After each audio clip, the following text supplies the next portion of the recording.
I just read something that was amazed me. I didn't know where to start, but that you were actually booked to fly on Pan Am Lockerbie. Yeah, Lockerbie flight, yeah. And when we talked to a guy who was Seth MacFarlane was booked on one of the 9/11 flights, and when you see something like that happen where you absolutely would have died, does it change the way you kind of carry on life after that? Like, you've kind of seen the moment of your own death and you made it through. Well, I almost died when I was 7 with meningitis, so that would be like kind of twice unlucky or lucky. Mm-hmm. Well, it changes your mind about what terrorism is or is not.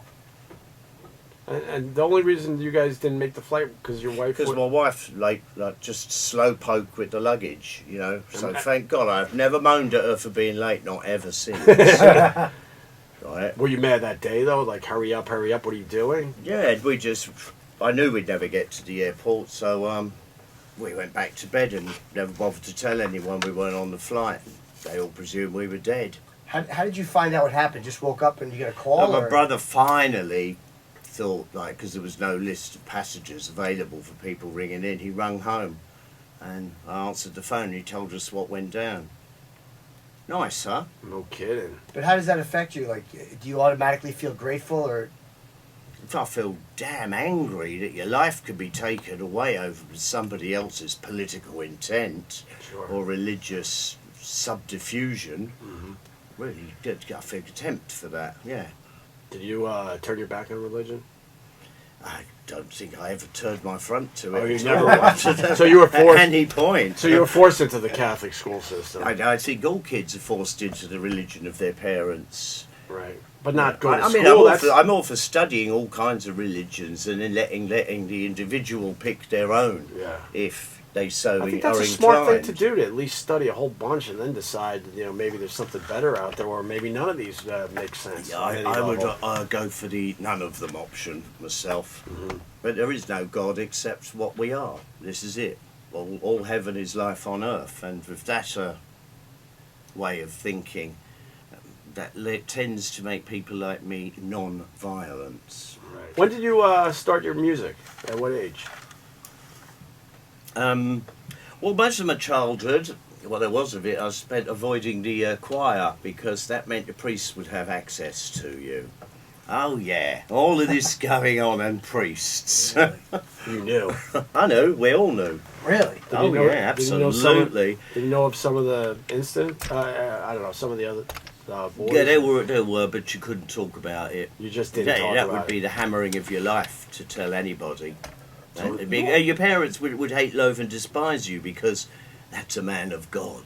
That's the institution of it.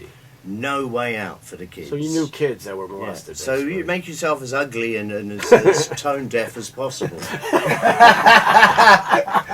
And from that to the Sex Pistols. How did you come up with the name Sex Pistols? I didn't. Not you. Oh. Yeah, it was ridiculous. It's mostly from Malcolm's contrivance, the manager. Yeah. It was a ridiculous name that nobody liked, but I liked it because it was completely absurd. Right? It was a name that I thought at the time would never, ever, ever bring success. Really? None of us ever thought this band would ever have amounted to anything at all. And so because of that complete lack of faith in it, is probably why it made it so enduring. So it was a crazy 2.5 years. Yeah, Insane. Most amazingly of all for me was to be discussed in Parliament under the Traitors and Treasons Act. Is that after God Saves the Queen? Yeah, which carried a death penalty. So that's what punk rock can get you, mate. What was the rumor? It's obviously ridiculous. I was surprised to hear there was a rumor that you and Sid had an affair. But you know what I mean? Like, how does that something well, like that? That would be punk rock. But how does that something like that get started? That's hate again, and jealousy and rumour mongering. The story in itself is crazy enough without adding wackola like that to it.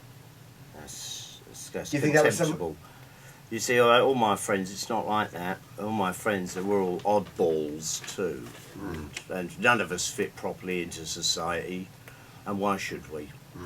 Because as far as I'm concerned now, and I'm getting on a bit. I'm only half a century young, but I think it's society that's wrong, and not the rest of us oddballs. How was your relationship with Sid? Very, very close friend. Nice. Very, very good humour.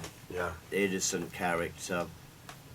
A bit wrong of me really to bring him into the band because he was mentally ill-equipped to deal with that. But then again, at the same time, maybe I was too. But It you know, worked. this is the thing in life: you sink or swim. By Right. you know.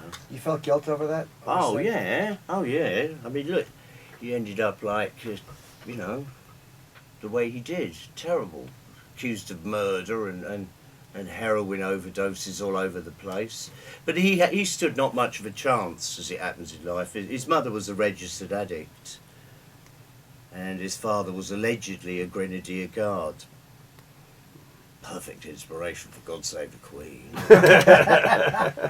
She had no friends at all.